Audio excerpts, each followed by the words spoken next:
Hi everyone, how's it going? Welcome to another YouTube video today. I have a great, short, and actionable conversation with Romain, who is the founder of Star Labs, a GTM agency that is building different AI agents for go-to-market teams. We cover a few very important things, such as why do signals exist, how do I leverage signals, and how you should more go-to-market teams their evergreen signals on top of their current stack in order to improve the efficiency of their ACR teams and revenue motion as a whole. Now, that being said, leaving you with this impactful conversation, and I'll see you in the next video.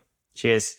All right, ladies and gentlemen, be the first to reach out. That's the mission Signal-Based set out to achieve on the road to 1 million in monthly recurring revenue. Georgi, Georgi is just a kid. Funajev, co-founder and CEO of Signal-Based, welcome. Thank you very much for having me on the podcast, man. Appreciate you. So, Georgi, to start very soft and smooth, I'd like to know, first, what's the origin story of how Signal-Based started and what kind of problem we're trying to personally solve with this company? Yeah, I'll reverse engineer the question. I'll start with the problem that ultimately we want to solve. And this is saving the time and efforts of sales teams to talking to people that do not have any budget in place. Most of the time, having budget means that around that particular account, there is some kind of motion, right? They're hiring someone, they fundraise, they get a new office expansion, etc., etc. So what we pretty much do with Signal-Based is showcase only accounts whether they have funding, acquisition, job changes, and hiring signal motion or context behind them. So in that case, you know that you're reaching out with people that are currently willing to at least spend a buck behind something. That's very good because I noticed recently there are less and less calls actually needed if you're able to target better companies. And I don't know if you felt something like this happening right now, like a shift in the buying behavior in B2B, but do you feel like something is changing in how people are currently buying and selling online? Totally. I happened to catch that wave even last year. And this is the reason why I got on board with Signal-Based, funny enough. Last year, I was acting as a head of growth, head of marketing for one growth marketing agency or fractional collective called the Growth Syndicate. I learned a ton there, especially because I had 3 founders on top of me. So that was a real pressure cooker. What happened there was that in September, we needed to host a conference for 200 vetted go-to-market executives. And the whole journey started in June or February, depending on how you see it. But long story short, I got the project in my hands because our previous employee left and the project was done on me. At that point of time, we only had 30 tickets sold for that conference. And funny enough, all of these 30 tickets, we already fought very hard for it over the last year. So you can imagine we don't have any new business opportunities. At that point of time, cold outreach was very, very bad. Like the results were not good at all. We received some very negative, not suitable for the podcast words in our DMs, like me, the founders, the rest of the team that executed on the outreach. So what came top of mind is that we need to change fundamentally how we go to market, right? And pick up the right signals at the right time. So relevance plus speed in order to capture that initial interest. And this is where I'm going with this.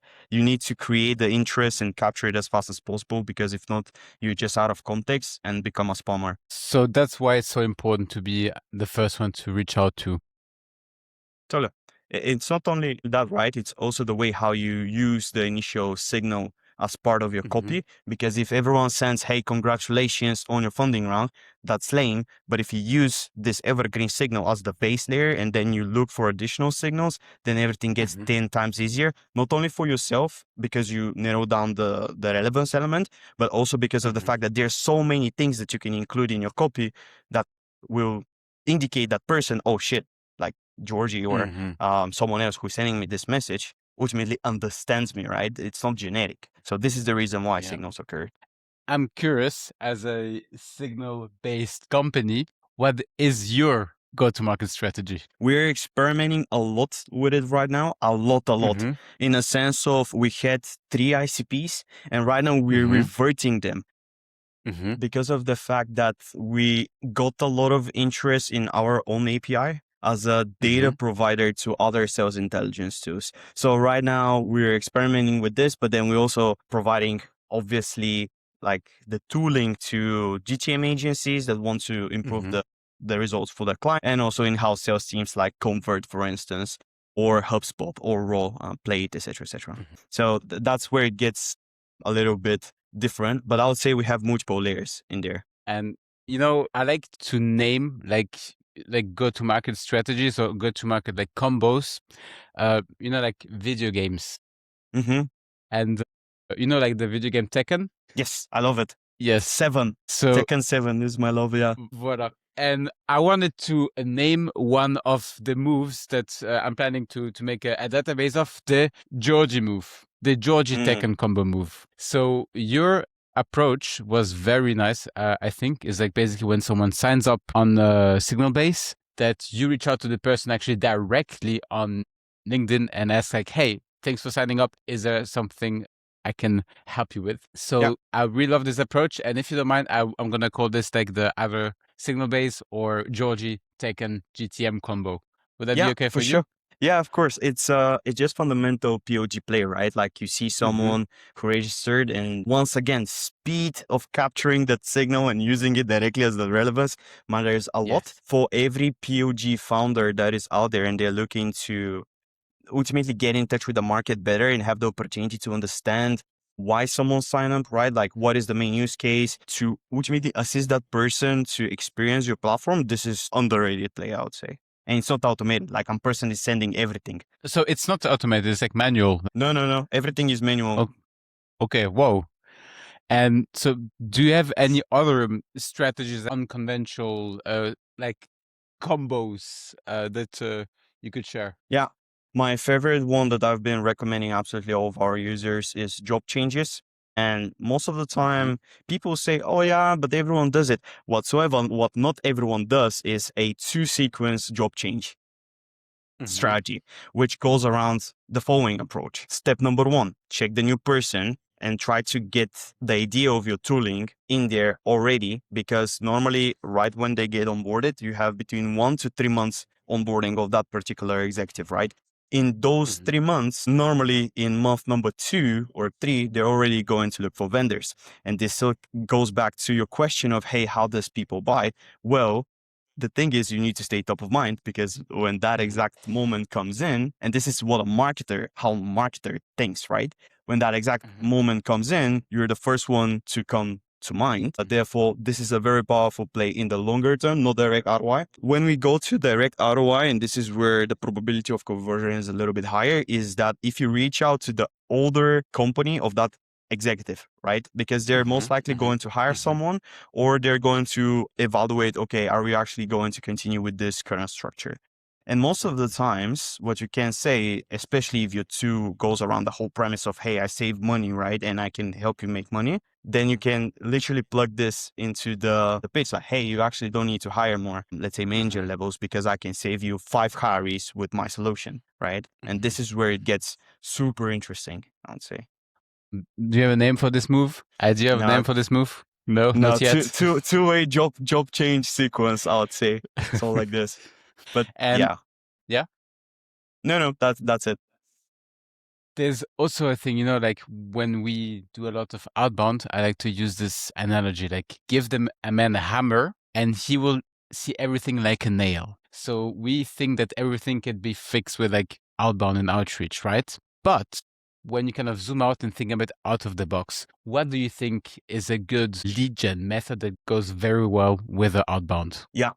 Education. I'm seeing this myself right now. And just to give you a realistic customer journey overview, I went out with one founder that has, I think he's in the 20 million range or something of revenue. So he came to an event in Amsterdam, had great chat during the event. On the next day, we went out on a lunch. It was me and him. A few months later, 1 month later, they checked Signal Base and got interested in our API to feed their own platform. Then what happened was that I run the test with their product team. Their product team dropped me. I sent him a message on WhatsApp saying like, hey man, what is going on? Then the deal got lost until December 17th. From December 17th, we got a new proposal. I sent him the proposal, sent 3 more emails. And in the meantime, like, mind you, I keep on coming up on LinkedIn, right? Like, I keep on blasting content, like trying to do some things. So this is how you manage Exactly. to educate the market and keep on showing up. And all of a sudden, in the first week of January, we received this email like, hey, this is actually now a great timing to talk about this. Perfect. So now we have a call with that Mhm. initial person. Yes. And based on this is like hopefully the last conversation when we're about to talk about the API and product capabilities, and then that person is going to convert. But ultimately, what I'm trying to say here is that customer journeys are not linear, and the best thing that you can do with outreach is Mhm. using it as an assistant layer on top of your Yes. inbound motion. Exactly. I see like content and education like kind of it's a nest that you like throwing out. You don't really have to kind of measure the ROI on it, but it's like just you throw it and like this magical energy comes out of this. Just like you mentioned, Yeah. hey, love your content and whatever, it creates this halo effect around people. And it's funny that you mentioned ROI on posts. I think the biggest ROI is when you go to a room, and I'll give this an example. I went to the Clay meetup in Amsterdam, and we're in Hmm. an office of competitor. What happens is that I enter the room, and everyone's like, Georgie, Signal Base, what is going on? Like, how's it? And I'm like, Exactly. whoa, that's crazy. Like, this is Hmm. one thing. And then you see an account that you've been talking to previously returning back because of that one particular content piece. That also happened Hmm. with one very important deal for us. I would say too many go-to-market teams really put all their eggs into the outreach game, and they do Yeah. spraying and praying without doing proper demand gen, right? So that being said, if you want to succeed, use your outreach with hyper relevance to knock on the door, get marketing to educate and retarget. Mhm. Eventually, by the way, a tip here would be to also loop everyone that you want to close in an in-person event, because them seeing you in person has three Yes. times, yeah, Killer. right? Yes. It moves them Yes. faster because you see them in person and you can talk outside of the boundaries and you talk to a human, because at the end of the day, Exactly. everyone wanna just talk to a human, right? So that's how I see the whole motion. This is the reason why we started doing like events. And Offline. Yeah. yeah, we had a GTM party, Yeah. first ever. So that was super interesting concept, and it really makes us to stand out by being the fresher look of the GTM tooling out there. And plus you can have beers with people, which is also something you cannot do online. Totally, totally. Especially to close the week, I think it was good. One thing I was also considering, and I want to try it out this year, is to write letters and send like physical letters to like high Yeah, target accounts and see how that performs. Like once I get the signal, I want to like, okay, even if it takes like 2 days to arrive, like I want to see like how yeah. that compares. It's great. It's not everything that is not sending you an email or a voice message that is super generic can convert. Mm, People say channels yeah. are dead, but it's dead because you keep on treating them on autopilot with your go-to-market, being reactive rather than proactive, and that's a concept that I can explain a little bit down the line as well. But it's ultimately all about doing what the rest is doing and trying to automate way too much without being creative with it. And that's also something I want to have your take on how I usually structure the campaigns. And also, like you mentioned, like you had like 3 different ICPs, right? Hmm.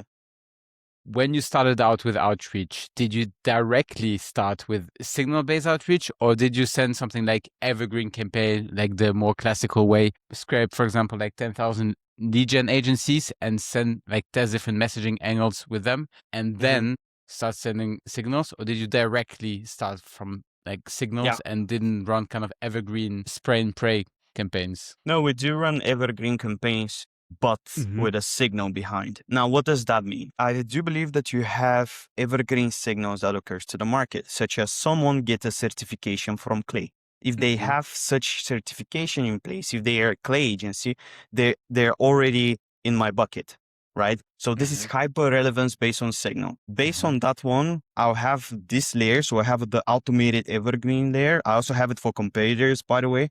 If they fuck up, I am ready with a campaign like in the backend to send Hmm. towards people that are connected with their AEs or things like this, because that gives you an indication of you wouldn't fall on an AE just like this, right? That means that Mhm. they're in the buying stage and probably their AE is talking to them. So Yeah. that's a signal. That's a signal too. Then on top of this evergreen layer, I have an urgent layer. And what does an Mhm. urgent layer means? You saw how, for instance, Clay drop on NCP, right? Mhm. Okay, my whole pitch there was cool. Now you have everything in your hands to make the perfect campaign outside of the data quality. So that's what signal based Mhm. takes care of.